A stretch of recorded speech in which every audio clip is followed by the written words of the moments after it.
La casa della giovane arte.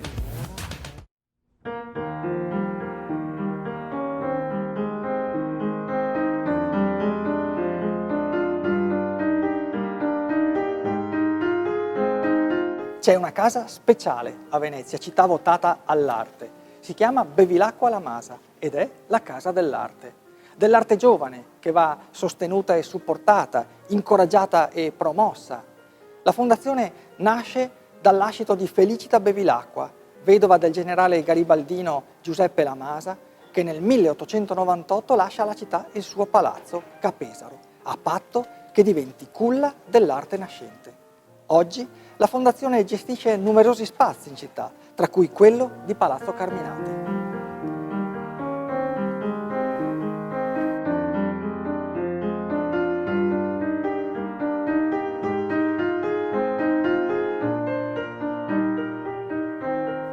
A più di 100 anni di distanza, la Bevilacqua La Masa mantiene fede alla sua vocazione e assegna borse e permanenze ad artisti molto giovani che possono studiare e lavorare negli spazi della fondazione che, come recita il testamento di Felicita Bevilacqua, devono andare a profitto specie dei giovani artisti, ai quali è spesso interdetto l'ingresso nelle grandi mostre, per cui, sconosciuti e sfiduciati, non hanno mezzi di farsi avanti e sono sovente costretti a cedere i loro lavori a rivenduglioli e incettatori che sono i loro vampiri.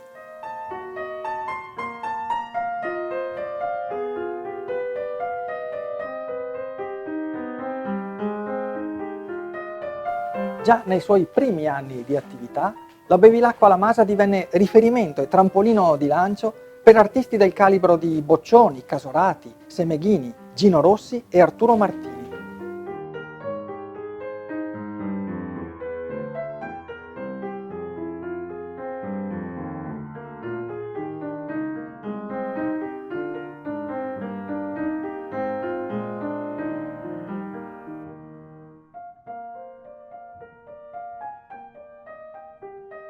Con una curiosità finale, perché in quello stesso testamento che fa parte della storia della città, Felicita Bevilacqua La Masa lascia il suo palco numero 11 alla Fenice al comune di Venezia, perché, come scrive lei stessa, da quando è sindaco il conte Giustiniani me lo ha sempre chiesto a pigione e forse non ne ha uno di suo.